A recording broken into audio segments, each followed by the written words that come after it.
علیکم ورحمۃ اللہ وبرکاتہ۔ آج ہم سورہ تکاثر کی تلاوت کریں گے اور اس کا اردو ترجمہ پڑھیں گے۔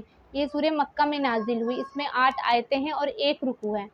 بعض محدثین نے حضرت رضی اللہ عنہ کا یہ قول نقل کیا ہے کہ ہم قبر عذاب کے بارے میں برابر شک میں پڑے رہے یہاں تک کہ الہاکم التکاثر نازل ہو گئی۔ اس سورہ کے نزول نے عذاب قبر کے بارے میں جو صحابہ رضی اللہ عنہ کا شک تھا اس کو دور کر دیا تھا۔ اعوذ باللہ من الشیطان الرجیم، بسم اللہ الرحمن الرحیم۔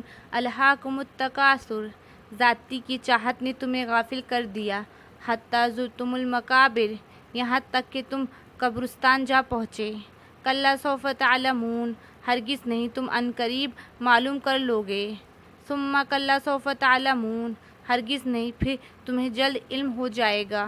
کلا لو تعلمون علم الیقین، ہرگز نہیں اگر تم یقینی طور پر جان لو۔ لترون الجحیم، تو بے شک تم جہنم دیکھ لوگے۔ ثم لترونہا عین الیقین، اور تمہیں اسی یقین کی آنکھ سے دیکھ لوگے۔